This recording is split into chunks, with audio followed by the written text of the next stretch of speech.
My name is Connie Evans. I'm 38, and if you ask the people who know me best, they'd probably describe me as steady, dependable, maybe even a little unremarkable. And honestly, I've always been fine with that. I've never been one to crave the spotlight. My car is a 2018 Honda Accord.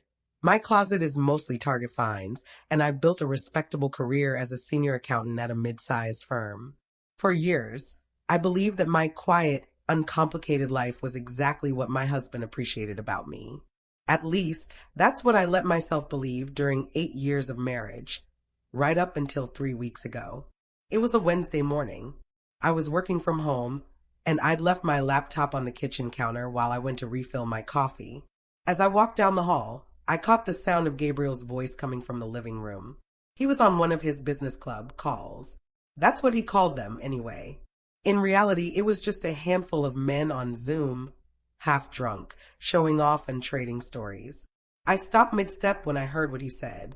Sometimes, Gabriel laughed, I look at Connie and wonder what I was thinking. Honestly, I married down. Way down. Everyone knows she's not in my league. The room on the other side of the screen erupted in laughter. I stood frozen, the mug trembling in my grip. Then Victor, smug as ever, chimed in, At least you've got that Cabo trip coming up. Hard to complain when you're living the dream, right? Gabriel leaned back in his chair, swirling his glass with a smirk. Exactly. Thank God I've got my own money for these things. Can you imagine having to ask Connie before doing what I want? Pathetic. The word sliced straight through me. His own money. Cabo. The very same trip I had secretly paid the $6,800 deposit for just weeks earlier. I felt my stomach twist as Mark joined in, his voice mocking. You could do so much better, man. That trainer at your gym is still asking about you. But hey, divorce is expensive, right? This setup works for now. And then came the word that landed like a hammer, arrangement. My marriage, my life, reduced to a transaction.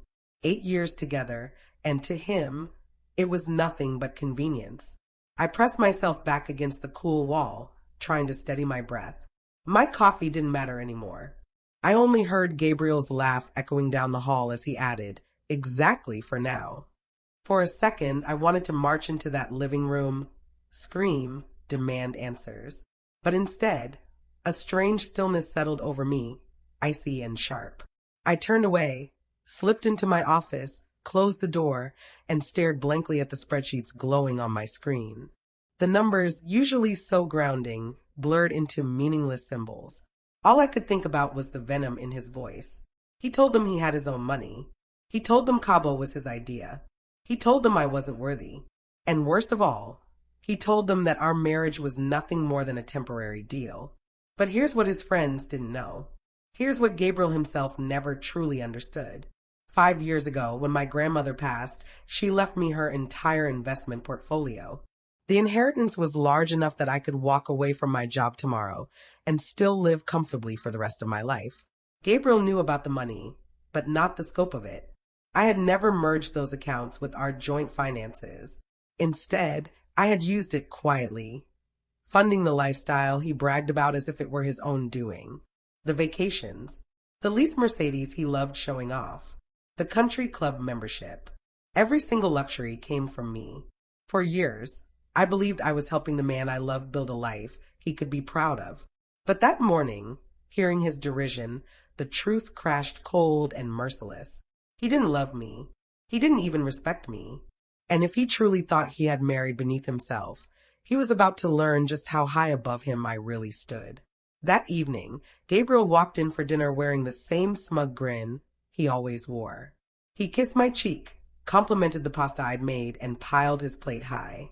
How was your meeting? I asked, tone light, steady. Oh, he said with a careless wave of his fork. Nothing important. Same old. Nothing important. My grip tightened around my water glass, but I forced my lips into a smile. Well, you always come back from those calls in such a good mood. He chuckled at that, mistaking my words for admiration, not mockery. And that was when I understood. Pretending would be my strongest weapon. For the next week, I slipped into the role of the attentive wife. I laughed at his recycled jokes. I packed his lunches with care. I nodded along as he boasted about Cabo, about his latest gadgets, about all the things he insisted were his achievements. On the outside, I was still the same Connie. On the inside, I was quietly pulling threads. I began to notice every lie he told. In group chats with Victor and Mark, he bragged about the new watch he bought when I was the one who had ordered it days earlier. He told them he was covering Cabo up front, while I had the receipt sitting in my inbox. Each deception was a stitch in his mask, and I had started unraveling them one by one. And as I smiled sweetly across the dinner table, I knew the man who thought I was beneath him had no idea how close he was to losing everything. It began quietly, almost imperceptibly, like lining up dominoes one after another. The first one was the Cabo trip. That Tuesday morning, I dialed the travel agency. "Hello, I need to adjust a booking under Gabriel Evans," I said evenly. "Yes, ma'am. What change would you like to make?" the agent asked politely. "I'd like to cancel just his portion of the reservation. Leave everyone else's untouched." There was a pause, the kind that carries surprise. "The cancellation policy allows for a 50% refund. Shall I process it?" "Yes, and please send confirmation to my personal email, not the shared account." When the call ended, I stared at the notification. $3,400 pending back into my account. The first piece had fallen. By lunch, I was on the phone again, this time with my credit card company. Gabriel had been listed as an authorized user on my platinum card for years, swiping it freely, showing it off to his friends as if it were his personal achievement. "Please remove Gabriel Evans as an authorized user," I instructed. Immediately. "Of course, Mrs. Evans. He'll no longer have access after today." That afternoon, the next move, the country club. "Mrs. Evans, how can we help you today?" the receptionist asked cheerfully. "I need to update our membership," I replied. "Remove Gabriel Evans effective right away. Keep mine active." "Certainly. His privileges will expire tomorrow morning." "Perfect," I said. I leaned back in my chair at work, exhaling. I wasn't angry anymore. Anger burns hot and fast. It consumes. What I felt instead was something colder, sharper. It was justice, measured and deliberate.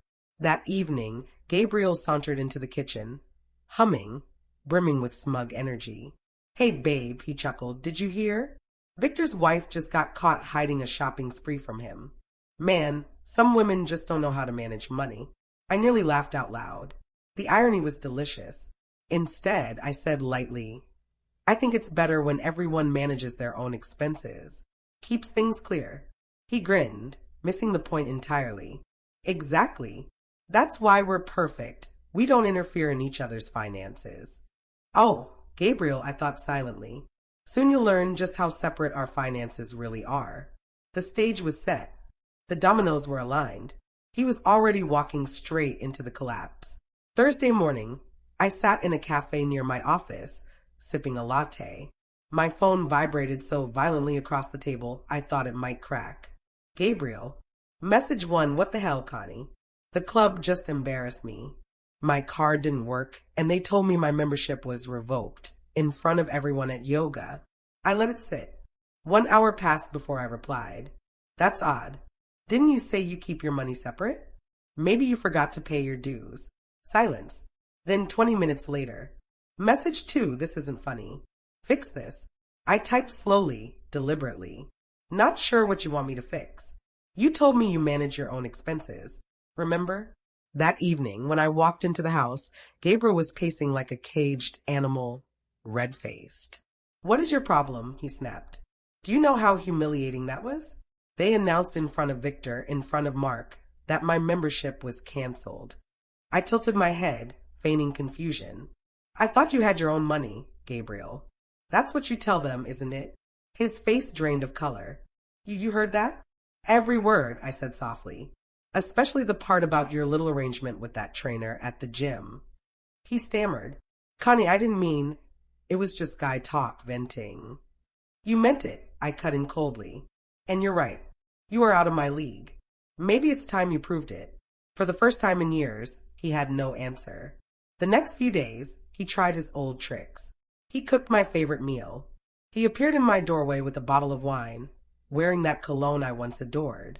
He leaned against the counter, playing the part of the charming rogue. Babe, he said, smooth as silk. I was stupid. You know I love you. Cabo's in a week. Let's just forget this, okay? I gave him a faint smile. Oh, about that. I didn't need to finish. Later, when he reached for his wallet to make a few last-minute purchases for the trip, his platinum card was declined. He tried again. Declined. Then his backup card. Declined. What the? He muttered, panic flickering across his face. I sat quietly across the room, sipping tea, watching. My expression neutral, though my heart thudded, not with guilt, but with exhilaration. Another domino down. By Tuesday, his bravado had eroded into desperation. At dinner, he scrolled endlessly through his phone, jaw tightening each time a notification popped up. In the group chat, Victor was boasting, "Can't wait for Thursday, boys. First class all the way." Mark chimed in, already packed. Gabriel, bringing that new watch to flex on us. Gabriel typed back quickly, of course. Best trip yet. I saw the hesitation in his eyes. He didn't know I'd already canceled his reservation days ago. That night, he cornered me in the kitchen. His laugh was forced, his tone too light. "Connie, you won't believe this. Some mix-up with the Cabo booking. I'll need your card to straighten it out. Just temporary. I'll pay you back." I crossed my arms, leaning against the counter. "That's strange. You told your friends it was your treat. Surely you can cover it yourself." His eyes flickered. His jaw tightened. For once, Gabriel Evans had no script to charm his way out. And I knew. Every domino was falling, exactly as I'd set them. "Don't make a scene, Connie. It's just a technical error." I tilted my head at him, expression cool. "Technical? Gabriel, you bragged to everyone that you were paying for this trip. So go ahead, pay for it." His jaw tightened as he swiped one card, then another. Declined. A third one also declined. He pulled up his bank app, the numbers glaring back at him, numbers he couldn't say aloud. With a sharp exhale, he slammed the phone down on the counter. "Connie, this isn't funny. The resort needs a card on file. The flights are already booked. If I don't go, I'll look like a fool." I sipped my tea, unbothered. "Then maybe you shouldn't have lied in the first place." The panic in his voice turned into begging. "Please, if I don't show up, they'll know I can't afford it. I'll be humiliated." I set the cup down slowly, deliberately. "Like when you humiliated me, telling people you married down, that our marriage was just an arrangement." His face twisted. "That trainer at the gym, what you heard, it was meaningless. Just talk." I didn't mean it. "Oh, you meant it." My voice was steady, cutting. "And now you'll live it." The following morning, my phone rang.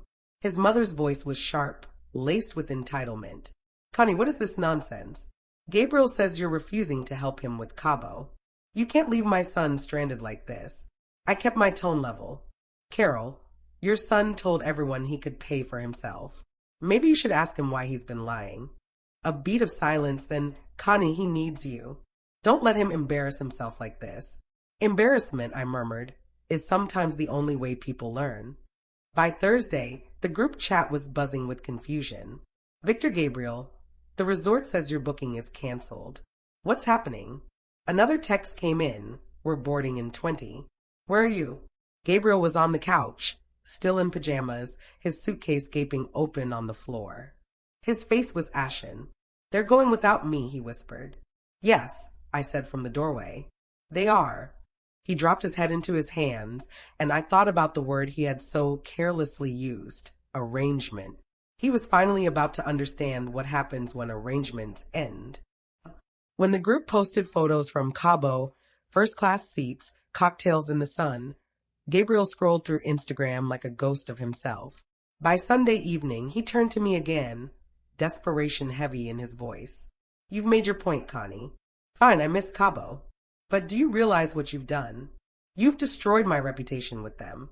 I adjusted my glasses, calm as ever. "No, Gabriel. You destroyed it. I just took away the illusions you hid behind." He clenched his jaw, unable to answer. On Monday, he finally met Victor and Mark for lunch, desperate to patch things up. 2 hours later, he came home looking shattered, like someone had wrung him out. "How was it?" I asked casually, scrolling my phone. They know. His voice cracked. They know everything. That the trips, the car, the memberships, they were all you. That I can't afford any of it. They called me pathetic. Said I was a fraud. Mark even asked if I was going to hit you up for cash again, just to keep up appearances. Fitting, I replied evenly. That's exactly what you've been doing. He slammed his palms on the counter. Stop looking so smug. You think you're better than me. I stood, meeting his gaze. No, Gabriel. I don't think I'm better. I know I am. His breathing turned ragged. Then, softer, almost pleading, Connie, please. Don't throw this away. We can fix it. I love you. I tilted my head. Love? You called this marriage an arrangement. You flirted with a replacement before I was even gone. That's not love, that's convenience. For once, Gabriel looked small, beaten down, and I let the silence stretch before I told him what he wasn't prepared to hear. I already filed for divorce. Last week. His head shot up. What? No, you didn't. The papers are with my lawyer. The prenup is airtight. You'll leave with what you brought in, plus half of our shared assets. About 40,000. He staggered back as though struck. 40,000? That's it? I can't survive on that. A humorless smile tugged at my lips. Then maybe you shouldn't have built a life on pretending you were wealthier than you are. My inheritance stays mine. You signed those terms yourself. Connie, please. Without you, I'll have nothing. I looked at him one last time, colder than I'd ever been. No, Gabriel. You'll have exactly what you earned yourself. 2 months later, it was final. Gabriel walked away with $40,000, his car, and his clothes. That was all. He moved back in with his parents, sulking in the same bedroom he grew up in. His once glossy Instagram, full of luxury trips and club photos, turned overnight into recycled quotes about fresh starts and finding your worth. His friends slipped away. Victor blocked him after he tried to borrow money. Mark stopped responding. Without his facade, he wasn't interesting to them anymore. Meanwhile, my life became lighter. I joined a new gym where no one knew me as Gabriel's wife. I booked my first solo vacation in years, economy class, no luxury needed. For the first time in a long time, I exhaled without weight on my chest. Life had one more surprise for me. I met Andrew, a teacher with kind eyes and a warm laugh. He admired my Honda for being reliable, never asked what I earned, never tried to measure me in dollars. We took things slow. He didn't know about my inheritance, and when I tell him someday it'll be, because I want to, not because I have to. Gabriel, on the other hand, unraveled further. Women saw through him quickly. One cut him off as soon as she realized he was broke. Another laughed when she found out he still lived at his parents' house. The trainer from the gym, she wanted nothing to do with him once she realized he couldn't bankroll her lifestyle. The man who once claimed I wasn't in his league had no league left. The last time I saw him was at a gas station. He was at pump 3, rummaging through his wallet, then digging in his pockets for change. He was trying to scrape together $10 for gas. His card was declined. His shoulders sagged. His hair was unkempt, his arrogance gone. I walked over. Need help? I asked softly. He looked up, and his face crumbled when he saw me. Don't gloat, Connie. I'm not, I said simply, handing my card to the attendant. Fill it. Full tank. He stood frozen, unable to meet my eyes as the pump clicked steadily upward. Through the glass, I saw his lips move. He was on the phone, whispering, Mom, I messed up. I messed up so bad. I slid back into my car, hands steady, chest light. Gabriel had been right, in his own twisted way. I was out of his league. Not because of money, not because of status, because my league has something he'll never touch: integrity.